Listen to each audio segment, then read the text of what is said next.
All right, as promised, we are going to talk more in depth on relationships in adulthood. And I'm banking on the fact that you did actually watch the last video. I mentioned that one of the main roles and tasks during adulthood is that individuals are developing intimate relationships. And so if we were in class right now, this is when I would ask you about how you would define intimacy. And what factors can help establish intimacy. So keep those questions in mind as I go through the next slides. Typically the responses that I hear when I ask, would you define intimacy? People talk about closeness. Sometimes it's like immediately associated with like sexual intimacy and the physical piece of that. But as we'll learn in the next slide, intimacy is much deeper and broader than that, and it's not just reserved for romantic relationships. Intimacy can be present in different types of relationships, and these are present a lot in adulthood. All right, so there are 5 different types of intimacy that can be present within relationships.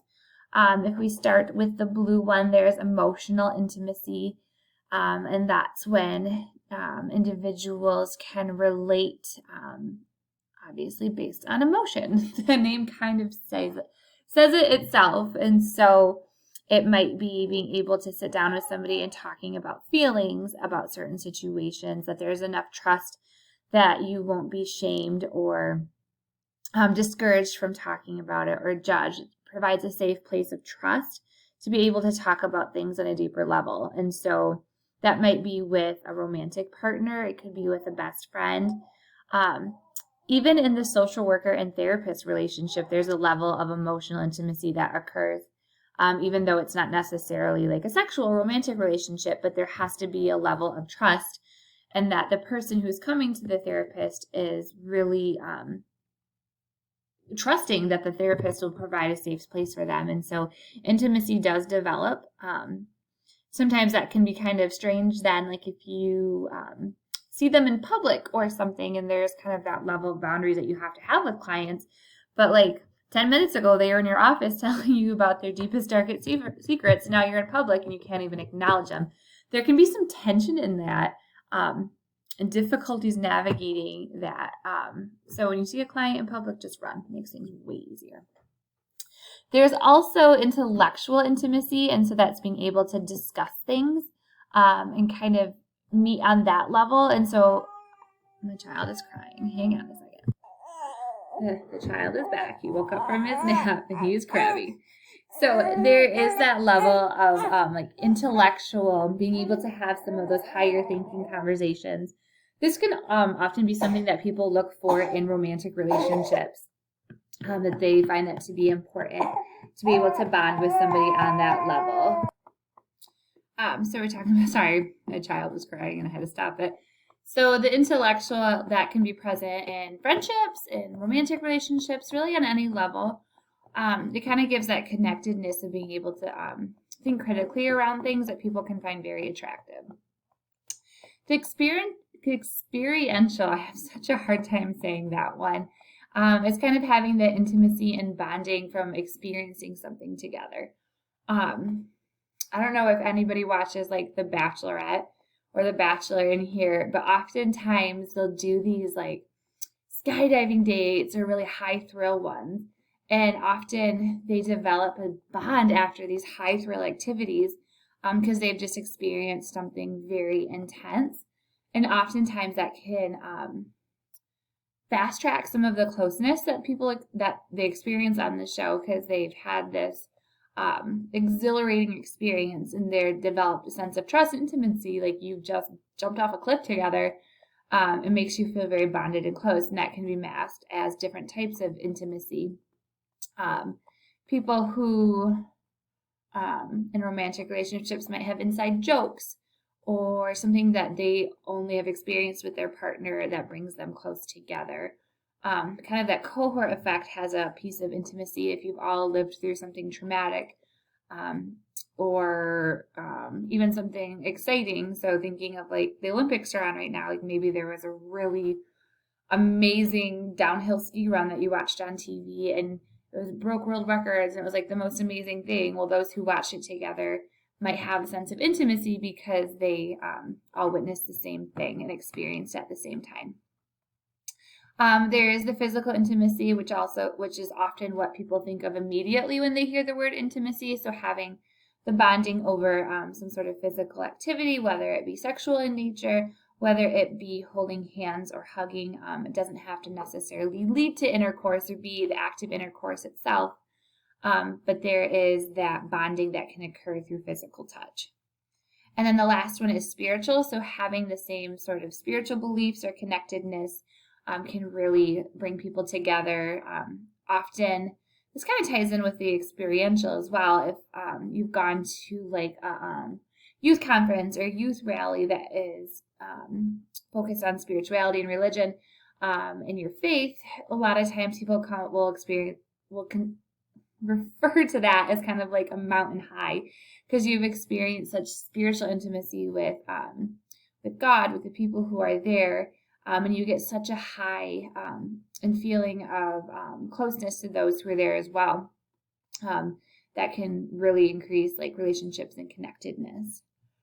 And so the interesting things with these different types of intimacies, when you're entering into a relationship, is that if there is not necessarily a balance between the majority of them, relationships can feel off. And so if you think about like hookup culture, or if you are a client or whoever engages in sexual relations or physically intimate relationships without really knowing the person and not having kind of the void of an emotional intimacy or even an intellectual intimacy, it can be difficult then as you get to know the person, if those are on the same page, to have a healthy relationship, because there's going to be negative balances between the different types of intimacy. You might have, like, speaking of like a really intense spiritual experience or interaction with somebody, it might then lead to wanting to have more of a physical relationship or an emotional relationship because the spiritual connection is so high. And so kind of highlighting that when you're working with clients, if they're trying to figure out why they struggle to maintain like a healthy emotional relationship, or why they might be guarded physically, or why they're having attraction to somebody because they just had maybe a coworker or somebody that they have great intellectual conversations with. It's good to explore how these all, there's the urge to have them all be balanced, that they're all able to complement each other in some way. Now, not every relationship that you have has to have every type of emotional or have every type of intimacy present, but it's just good to know that sometimes that they fight against each other if they're not in balance. So there are 4 different important relationships in adulthood. The first one that kind of pops up because a lot of things are hinged to it is the romantic relationships. They're usually sexual in nature or geared towards having some sort of sexual connection. They're spontaneous and voluntary, just meaning that they're typically not planned or meticulously calculated for. Now, there are arranged marriages, and there's also some maybe pre-calculations with dating apps and who you swipe on or who you're going after. Hi, bud. You didn't like laying down, did you? And there's usually a healthy romantic relationship has equal balance between the partners. Now, we're not going to go into abusive types of relationships just because we don't have time for that. But so what I'm describing is what the ideal, normal, healthy relationship. Again, ideal might not be for everybody. We're just talking about the foundations of relationships, if that makes sense. So romantic relationships have 3 distinct principles, all kind of based on different hormones in the brain. There's the lust piece, which is kind of that like passionate kind of desire component, the attraction that triggers the dopamine and the epinephrine. I'm really struggling with some of these words today. And then the attachment piece, which is connected to oxytocin, which is the feel-good as well, those feel-good hormones in the brain. Some trends that are being observed in romantic relationships is that young adults are the most likely age group to identify in the LGBTQI plus identities. I think as some of that can be kind of cultural. Society is much more open to talking about it, and so individuals are identifying in that sexual orientation grouping much more earlier, and so we'll probably see the trend balancing out as they enter into some of the middle and later adulthood. But it is an orientation group that is very present in young adults. Midlife adults have very complex marital biographies, and so we are seeing a higher occurrence of first, second, even third marriages, divorces occurring, separations, cohabitating, not being married. That's something to keep aware of when you're working with clients, is being able to not pass judgment about anyone's marital biography, but also realize that there's the complexities, and you might have to do some digging to figure out how all of those different relationships may impact them now. Parenthood is another major relationship within adulthood, one that I can speak to very clearly right now, with incorporating children into a relationship, the dyad, the parents. You're identifying new norms and figuring out how to navigate your own relationship with your child, parenting styles. And so the health of the partner relationship, so between the two parents prior to children entering the picture, can really indicate how well the adults might transition into parenthood, because it's really, if you're parenting, whether you're together or you're co-parenting because you're separated, it really does impact the health of how individuals parent together, and then in turn impacts the child. The effects of working mothers on parenting, this is my current reality. Today's whatever is a great example of this. Children have to be parented, and if they're sick, they can't go to daycare, and then the parent can't work.